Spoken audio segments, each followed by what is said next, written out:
the right-hand button to go forward. That's right, I've got a degree in computer science from this university, so this is possibly a little bit beyond me, but we'll see. Only joking. So recently I picked up a book by a professor of artificial intelligence whose name I'm far too much of a coward to reveal on stage in a TED Talk. And on the back cover of the book it made 3 bold, visionary, TED-like claims about the future of intelligent machines. The first claim, and hold on to your seats for this because it's a big one, was that, in very, very, very soon we could have robots that are as intelligent as insects. Thank you. The second claim was a little bit more impressive. It said that in perhaps as soon as 5 years we'll have robots that are as intelligent as cats, which is pretty cool, I think, and that means in perhaps 3 or 4 years we'll have robots as intelligent as dogs. A few dog lovers a bit annoyed with that. The final claim, sort of inevitably for any kind of book about artificial intelligence, is of course the big one, which is that in perhaps as soon as 10 years we'll have robots as intelligent as people. And if you've seen the news recently, that seems increasingly plausible. But regardless of your own kind of personal opinions about this, and what you think sort of is, whether this is kind of a reasonable timeline, it's kind of irrelevant, because the reality is this book was written in 1997, and I think it's pretty fair to say that the future that it envisaged did not sort of come to pass. And in fact, the most intelligent robot in my life right now is Rosie the Roomba, which is so intelligent that it navigates around my living room by a system of colliding with household objects and then changing direction, and then sort of diving under the TV unit, grabbing hold of cables and trading electrical equipment across the living room floor. So this isn't exactly the future that I was promised, to be honest, when I was growing up. And but in spite of that disappointment, we're having to deal with this sort of cavalcade of futurologists and tech pioneers and visionaries telling us again and again and again that the singularity is just around the corner. Machines are going to be more intelligent than human beings. They're going to take our jobs. They're going to steal our wives and husbands. And yet, increasingly, there's this kind of growing disparity between the claims that are being made and the reality that we see in the world around us. And to kind of explore that a bit, I want to take you on a little bit of a thought experiment. Now, imagine, and this is quite exciting, imagine that you're an office worker in the year 1990. For some of you, that may be a little bit more easy than others. But a few things sort of become quite apparent. So to somebody graduating now, this would be a very different world. First of all, obviously, we're in black and white at this time. It's 27, nearly 30 years ago. If you have a computer on your desk, it's not a particularly smart one. It may not be much more than a basic terminal. You're probably looking at a user interface that's made out of ASCII art.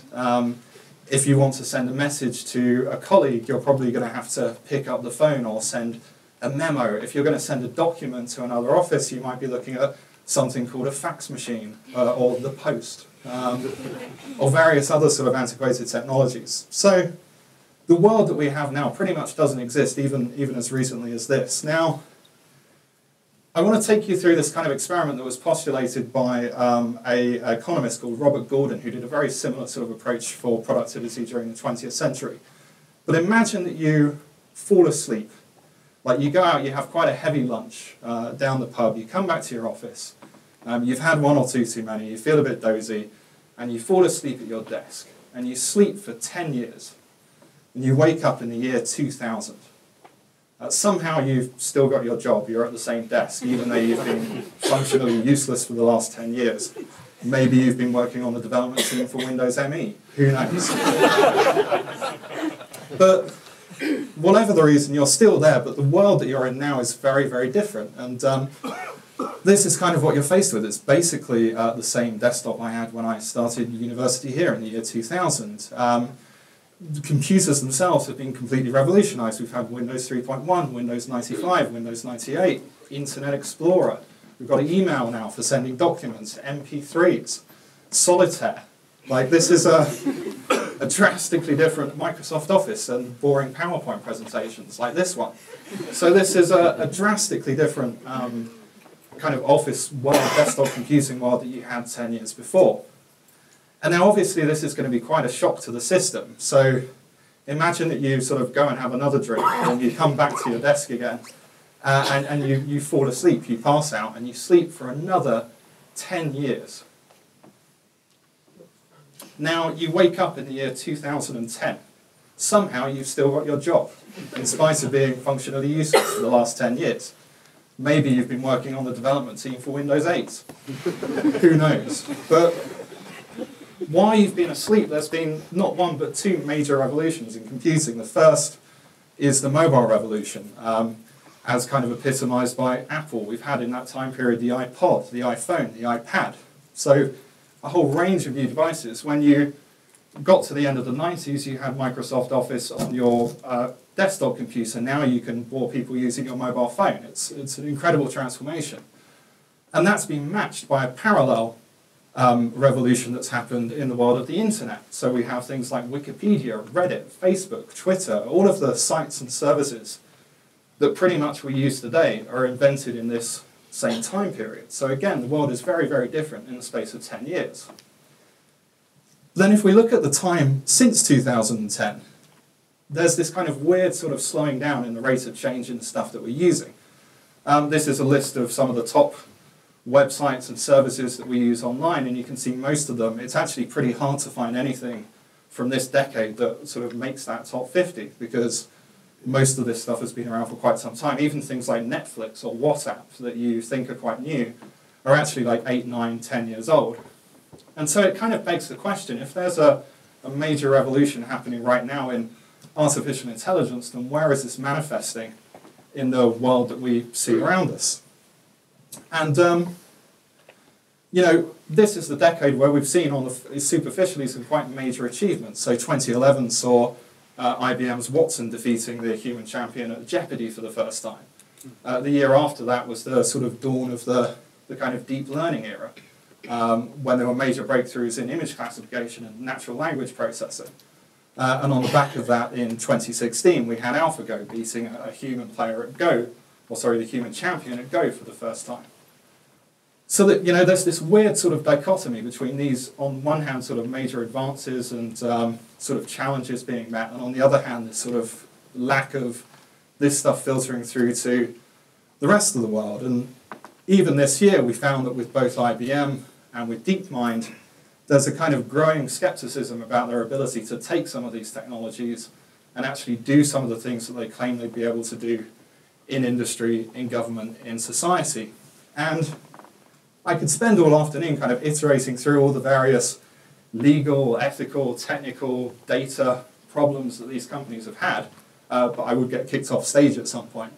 But it all kind of boils down to a single kind of insight, which is that it turns out that it may well be that running a kind of messy, complex human system like the NHS is actually a lot more difficult than playing a board game. Now, you may say that that's slightly unfair, that we're sort of picking on the moonshots, on the really sort of, you know, high-end kind of abstract stuff, and what about the sort of steady improvements that are being made by machine learning, by AI, and the tools that we use every day. But even here, if we look at some of the sort of major companies in the field, if we take Facebook, for example, this is an advert that I was served last week for height-boosting shoes, and to be honest, at 6'1", I think I've already got a surplus of height, if anything. I don't necessarily need much more. And yet, you know, Facebook's entire business is effectively advertising in terms of revenue.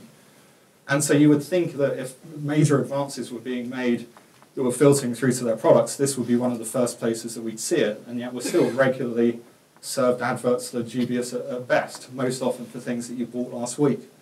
Google has many of the same problems. When you look at the products and you look at some of the decisions their algorithms are making, they're not necessarily that smart. This was the top stories highlighted during the Las Vegas shooting last month, and obviously 4chan popping up in the results there with some completely dodgy stuff, but also Press TV, an Iranian propaganda outlet. So there's this real sort of disparity between the technology that people are talking about and what we're actually seeing.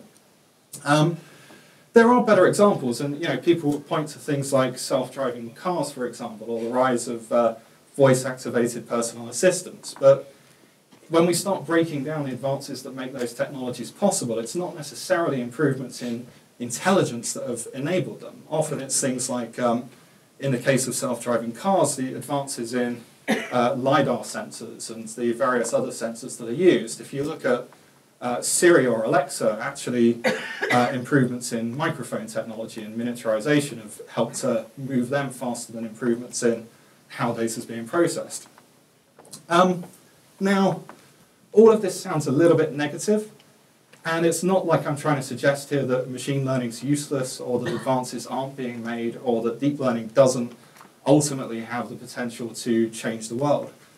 But it feels like we're so busy banging on about what might happen in 30 years or 50 years or 70 years' time that we're not really giving people a sort of sensible or fair assessment of what's happening right now. And that's bad for investors, it's bad for customers, it's bad for public understanding, and it's bad for policy based on this stuff.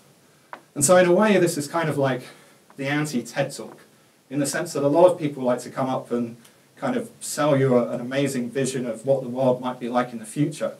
And what I'm kind of saying here is, let's stop banging on about the future quite so much, but maybe focus a little bit more on the challenges and problems that we have right now, because there's plenty of them. And what I'd say to anyone, if you're worried that an AI is going to steal your job in the next few years, then just take a look at some of the products in the world around you, and I think you'll find they're still reassuringly crap. Thank you.